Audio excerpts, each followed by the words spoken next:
Hi dear friends and subscribers, welcome to the Cricket Happening show today. And well, I've been saying that all through this cricket broadcast on my Cricket Happening show, right from the time this Champions League T20 2012 began. I've been telling that Sydney Sixers are the strong favorites to actually win the title. Yes, that has happened today. Sydney Sixers have gone to a comprehensive victory. In fact, in the history of Champions League 2012, it has never happened where a team has won by 10 wickets. Well, it happened here in the finals, in the Champions League 2020 finals of 2012-2013, just played at the New Wanderers Stadium here in Johannesburg. And well, Sydney Sixers went off an emphatic victory by 10 wickets to defeat the Highveld Lions, who made only 121. It was a clinical bowling performance. First I would like to really commend the captain of the Sydney Sixers team, Brad Haddin, the wicketkeeper batsman, who actually did some very good captaincy first up. By actually, what he did was he really surprised the Highveld Lions by he won the toss and immediately decided to insert the Lions onto bat. And well, it was a real surprise when he had two spinners operating in the opening overs. And well, you can see the spinners what they did. Nathan McCullum, 4 overs no maiden, 3 for 24, his figures. Steve O'Keefe, who has been bowling excellently in this tournament, today he bowled 4 overs no maiden and bowled in a very miserly fashion, just giving away 11 runs and picking 1 wicket. So that was the time the score for Lions. Lions were reduced to 9 for 4 by these two spinners, and that was in 3.3 overs. So just talking about what really happened, it all started with Ghulam Bodhi really giving a lot of cheer for the local South African public here by cracking a 6 for the bowling of Nathan McCullum over long on. But well, all the joy was short-lived, as Ghulam Bodhi was the first to go, caught by Rohrer in the deep. He tried to repeat the stroke, trying to go for one too many. Rohrer took the catch for the bowling of Nathan McCullum for 6, and that was the first wicket to go for the Highveld Lions, and they were 7 for 1 after just 4 deliveries. Quinty Cock was the next man to depart, and this time it was the ever accurate bowler in this tournament, and that was Josh Hazlewood. Josh Hazlewood took the wicket of de Kock, and let me tell you, there were some strokes which were really not the strokes that the batsman should have played. Quinty Cock tried to hit across the line to Hazlewood, skied the ball, Keefe took the catch, and he was gone for 1. Then it was the turn of Neil Mackenzie, the mainstay in this tournament, who departed, and that brought a lot of joy to the Sydney Sixers, but probably Sydney Sixers realized that was a big wicket to get.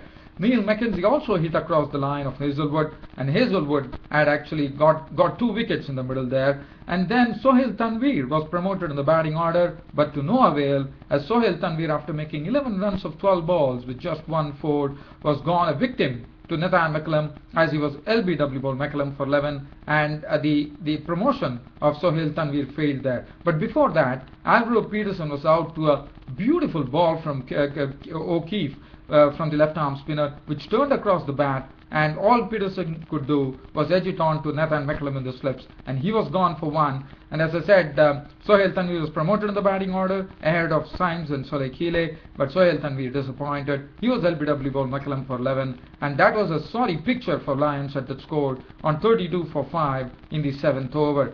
After that, it was Symes who actually came in and played a very good knock of 51 with 46 balls with 8 fours to give some sort of respectability to the total by taking the score on to 121. He got some support from Solekile, the wicketkeeper, who made 20 of 19 balls with 1 4 and 2 sixes. Pretorius took the long handle, used the long handle to good effect. He made 21 of 13 balls with 1 4 and 2 sixes. He in fact crashed Cummins for a 6. He crashed Mitchell Stark for a 6. So that was good to see. And then it was all over. Pretorius was run out for 21. Morris was run out for 5.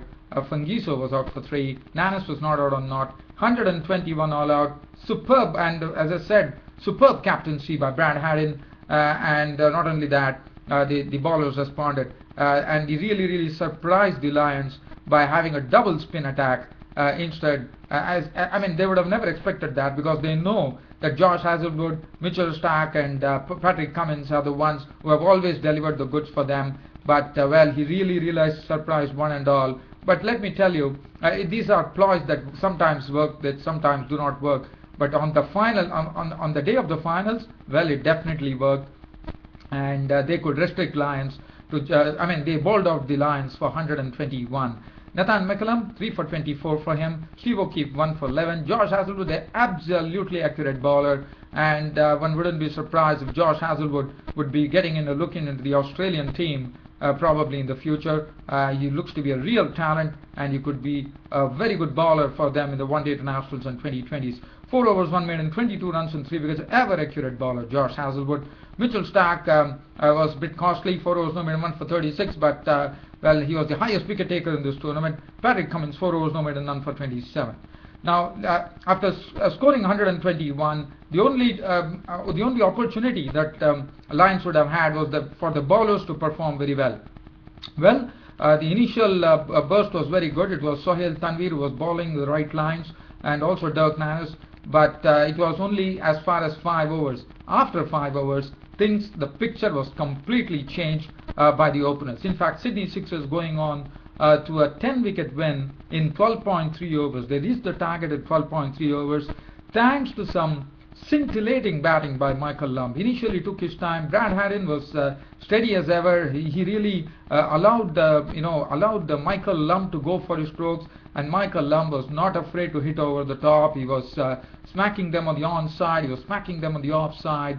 For him, everything was fair, and he went on with an unbeaten 82 to his name of just 42 deliveries, with 8 fours and 5 very nicely hit sixes. In fact, Brad Haddin, as I said, he was the steady partner, even though he hit 4 fours and 1 6 in an unbeaten 37 of 33 balls, with Sydney Sixers going on to a 10-wicket victory. Everything was Michael Lumb, 82 not out of just 42 deliveries. Not only that, he became the highest run getter in the Champions 2012, and he was named the player of the match for sure, the player of the finals, and the player of the series went to Mitchell Starc, the Golden Wicket Award, the Golden Batsman to Michael Lumb. And look at the bowling. Today, the bowling was absolutely, normally the Lions bowling has been good, but today, Sohail Tanvir's 3 overs cost him 16. Dirk Nannes' 4 overs went for 28. Yes, there was a dropped catch. I would definitely say that Michael Lumb was dropped on 17. But, well, he lived. He lived, and he also, really went after the bowling. Chris Morris' 2 overs cost him 25. Arun Fungiso, who has been a feature of this tournament, left-arm spinner, has been bowling well, would have got his wicket. As I said, Michael Lumb was dropped in the deep at 17. Probably Arun Fungiso had given them and does not know what would have happened. But Arun Fungiso, for a change today, was absolutely, normally you don't see him giving away more than 20 runs, and I've been speaking about him all the while in this particular cricket show. But today, he was absolutely carted by Michael Lumb. Michael Lumb went after him like anything. In the second over, he took 21 runs off him by hitting him for a 6 and hitting him for 3 boundaries. And Arun Fungiso, I would say, in the last match, he didn't finish well. 2 overs went for 29 runs. Symes bowled 1 over for 9 runs. But Michael Lumb was in a great hurry. He decided that he wants to go into the dugout as soon as possible by finishing off the match, and that's what he precisely did. He started hitting Pretorius, who just bowled 3 balls, and all the 3 balls were hit for 2 sixes and 1 boundary. 3 balls. The first ball was hit for a 6. The second ball followed with another consecutive 6 by Michael Lumb, lofting him into the high territory, and Pretorius' third delivery in fact ended the match as Michael Lumb hit a boundary, and it was all over. 124 for no loss. Sydney Sixers finished with.